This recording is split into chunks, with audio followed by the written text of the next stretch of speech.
Afternoon. How y'all doing? Oh, God. Pardon the fishing hat. I was out there cutting grass. Got chased up in the yard by the rain a few minutes ago. Been rumbling for a while. It stopped, and then it started drizzling while I was out back cutting grass. So I came up here to the house, and it stopped again. So I went inside since I had come up here and grabbed some refreshments, and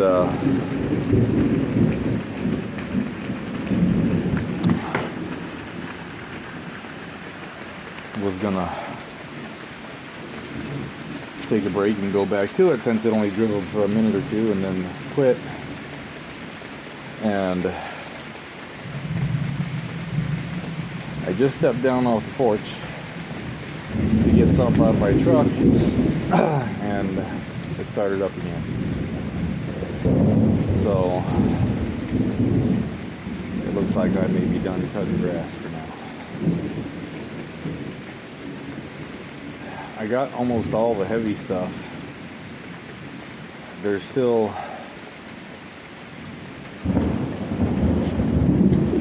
a good amount of heavy stuff out the back corner of my property by my shop. I call it the shop. I never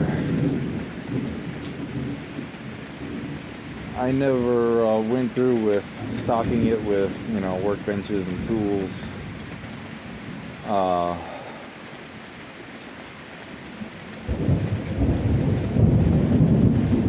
Or anything of the like, because after the first year that we were out here, the wife and I moved out here in November of 14. A couple of days before Thanksgiving, might have even been a day before Thanksgiving, was our first full day here. So we ended up eating Thanksgiving dinner at Cracker Barrel, which was nice. They do a good Thanksgiving meal.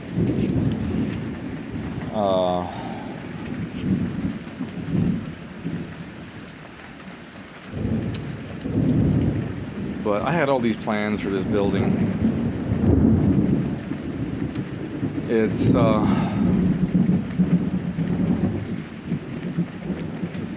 It's maybe 30,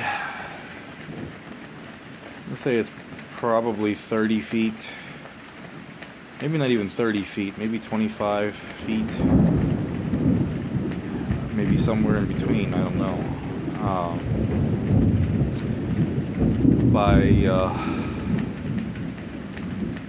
I would say by 16 feet, maybe 20 feet. I get a fair, I measured it at one point. I don't remember what it was. I measured it because I wanted to put a car in there, and I did put a car in there. And knowing the size of that car, which is an absolute boat, I remember a rough estimate of the building.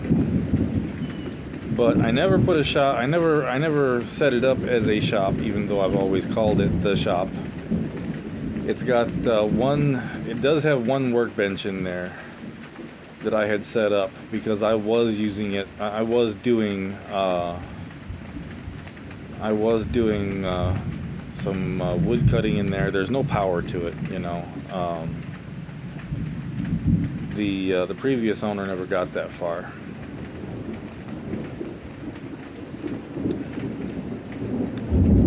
But the reason I never decided to, I never pursued finishing it as a shop, is it does have a concrete slab. But the previous owner and I guess his kids poured the slab, and they did not pour it thick enough. Now, what it's doing now is not enough, but a torrential downpour that lasts, either for the afternoon or goes, multiple days, and or hurricane, and it floods. It will get about 1.5 to 2 inches of standing water in the building, and it will stay, and it will stay, and it will stay.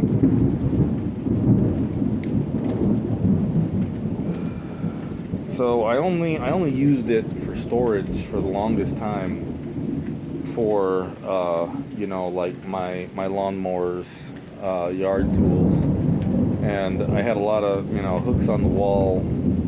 I built some shelves where I could keep some stuff in there up off the floor, and I always had plans to get in there and pour more concrete and raise the slab a couple of inches so that when it rains it does not flood. But I never got around to it.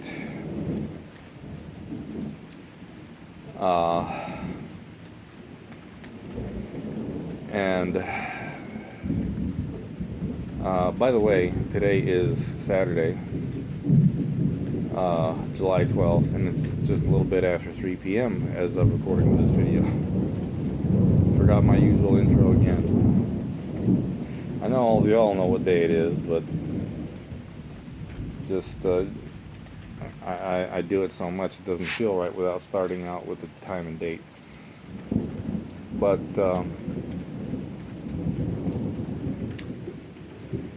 I got this car in there. It is a 1969 Plymouth Sport Fury 2-door sport coupe, and I've had this car since I was 17. My dad bought it for me for my 17th birthday. I didn't know much about mechanics at all.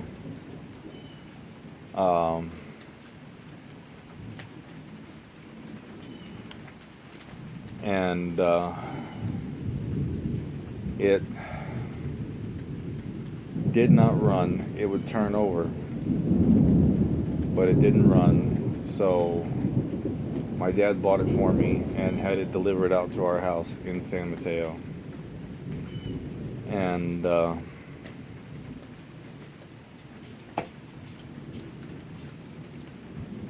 I started trying to do what I could with it. There was an old biker fella lived across the street from us at the time, and he knew all about motorcycles, but less about cars, but he knew about cars too. He worked on cars sometimes, and he was trying to help me with it. We got it running. We got it to run, and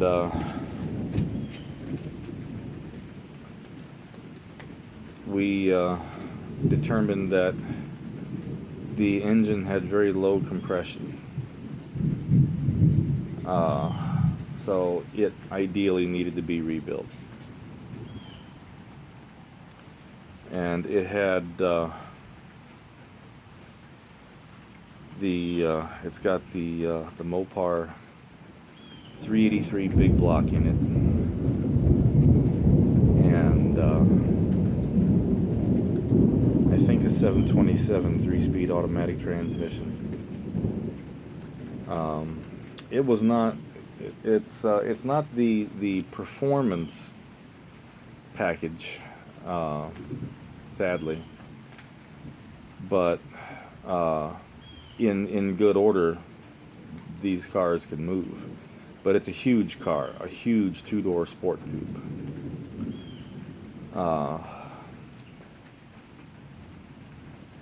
And the biggest problem with it is the body is really straight, except for the rear wheel wells and the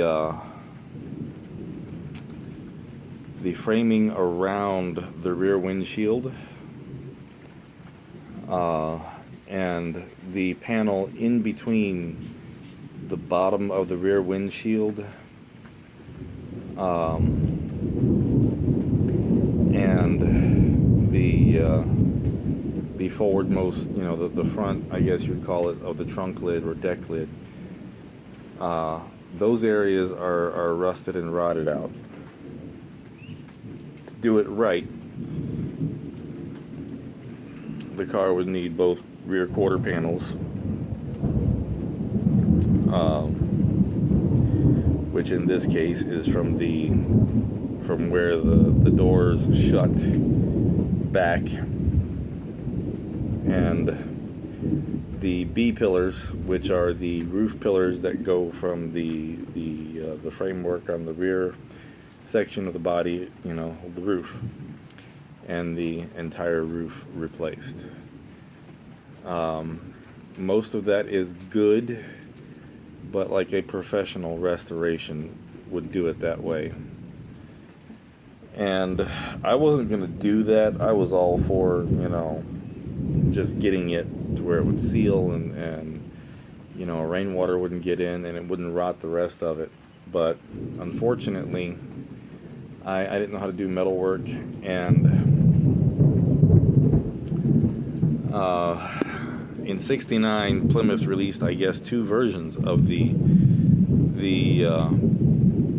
two-door sport coupe.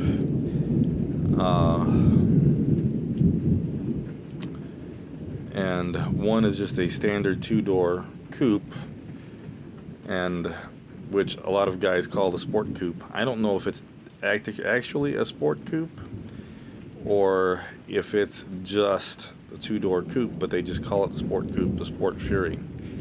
Mine is the actual Sport Fury with Sport Fury badging, and mine has a fastback rear windshield with a steeper sweep. It's more aerodynamic, and mine also has a recessed rear windshield, similar to a '69 Charger, not quite as deeply recessed, but it's slightly recessed. And the most noteworthy aspect of it is the rear windshield is ever so slightly convexed. It's convexed out towards the back of the car, and it comes down to these two narrow points in the bottom corners. It's a really sexy look, really unique look. Beautiful car, sexy car.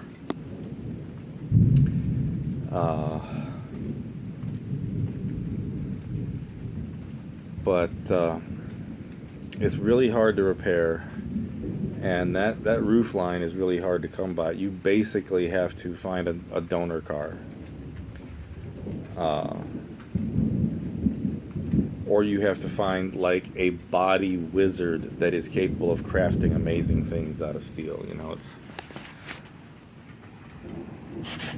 It's really hard to repair it. And even though this particular car is actually fairly valuable in better condition, a lot of guys ignore these cars in the shape that mine is in because it's so hard to redo that rear roof line, apparently.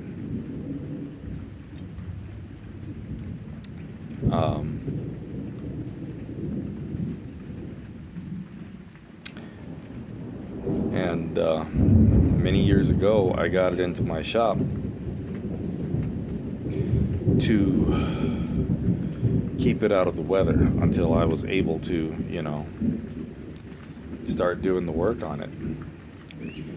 And my dad helped me, and I don't know how I would get it out of there now, because the shop is weird.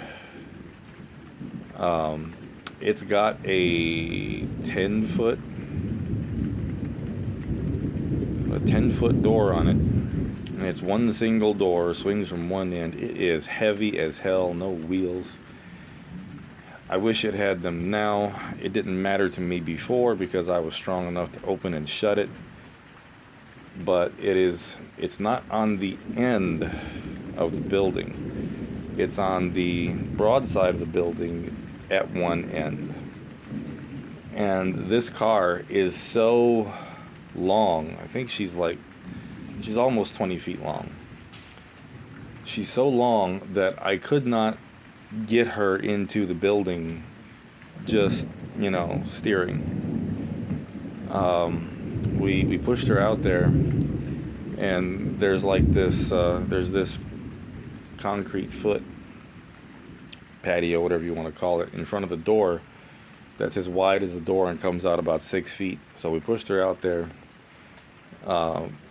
with the door open, pushed the back wheels up onto the patio, and then I was able to jack it up and put car dollies underneath the back wheels, wheel dollies, not car dollies, wheel dollies, and they're heavy-duty steel concave plates. They're like the shape of a long V, and each one has 4 heavy-duty casters on it, heavy-duty steel casters.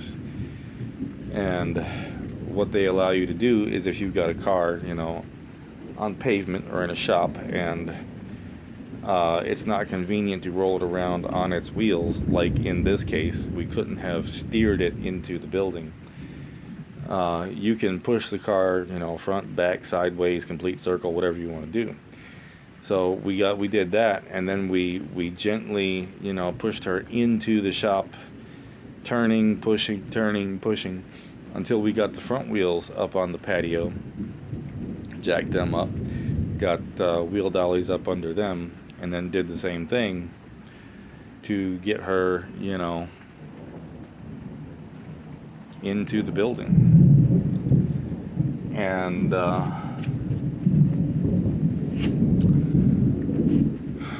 I would have to do the same thing to get her out, and there's no way that me and my dad could do it together right now.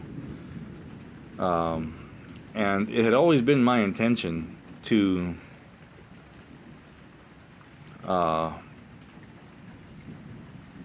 cut that door down, build up to it, and then put in like a man door, and then put a 12-foot roll-up door on the end of the building so I could drive cars in and out. But it never got there. Long story around a short block, that's me.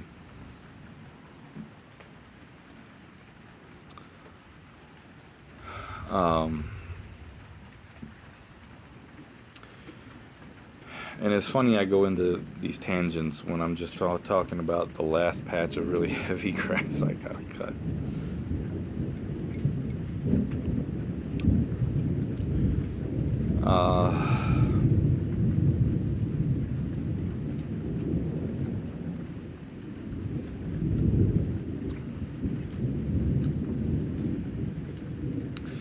And I don't want to cut wet grass because it'll dull the blade. Yeah, I can sharpen the blade. I just don't want to have to take it off. I can. I had to jack it up to change those front wheels, so I can jack it up just fine. But I might go back out there when the rain quits with my wagon.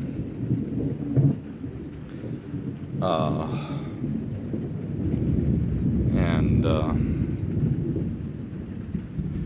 weed eat and pick up some branches, fall on my ass a few times. I haven't done it enough today. I've done it a few times today already, but we'll do it again.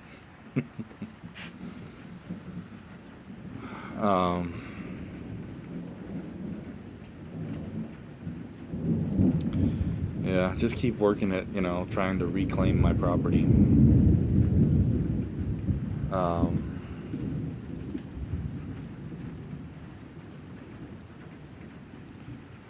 adjust some projects. I need to move some stuff around. Probably only gonna be able to do like one a day with me and the way I am, but I can get out there with my truck and a chain and move stuff to where to in a better place, better position, more neat.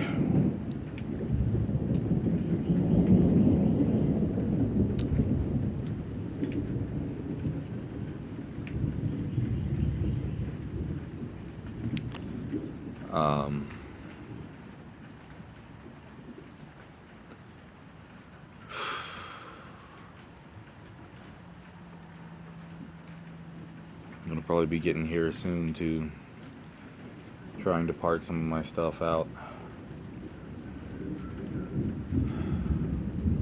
It's really hard, as weak as I still am, but I'm not gonna have a choice. I got this damned mortgage straightened out, I hope, and then there's other issues, you know, this damned insurance, and I can't refill my prescriptions.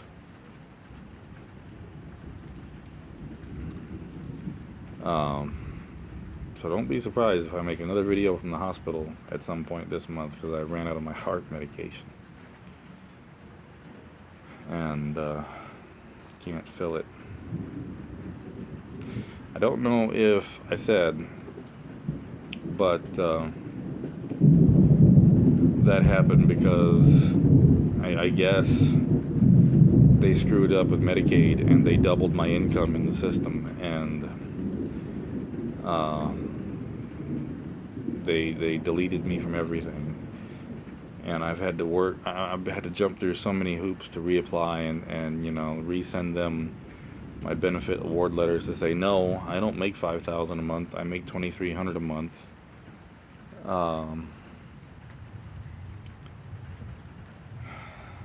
So now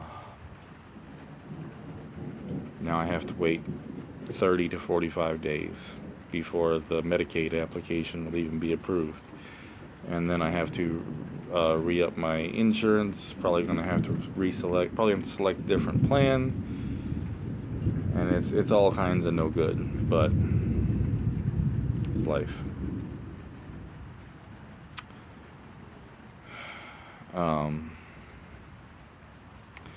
That video I made a couple days ago, I made that private because, reflecting on it, thinking about it, I probably shouldn't have posted that video. I got into a funk. I was in a bad place, and I shouldn't have been, you know, blubbering on the video about my son. A lot of wonderful comments, and I understand all of them. I get all of them. I know how kids are. The thing is he is my world. He's my life. My world completely and totally revolves around him. He is the sun with which I revolve around. And when it seems like that sun is going to go dark, it shatters my ability to maintain. I was able to maintain for him. It was hard.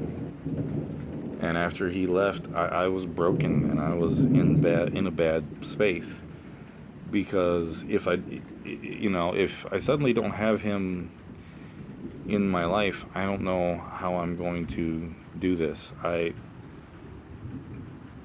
He is my strength. Being strong for him is my only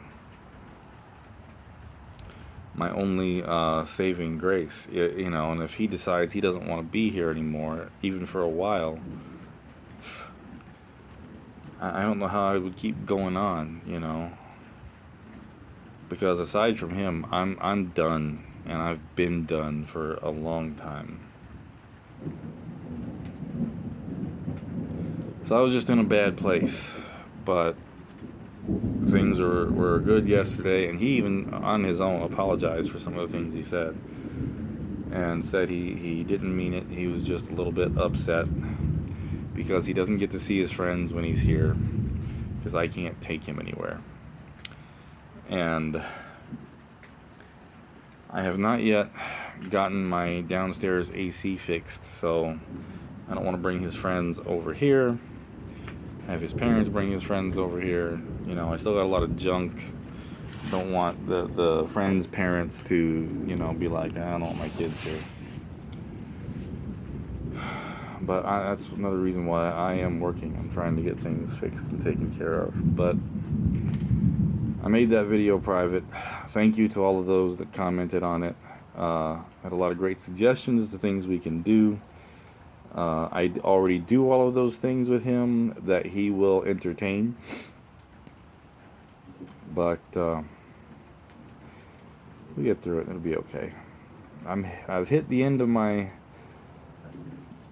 time limit on here, and the rain seems to be quitting, so I'm gonna jump off here and go back to work as much as my body and whatever the reason I'm phlegmy will let me.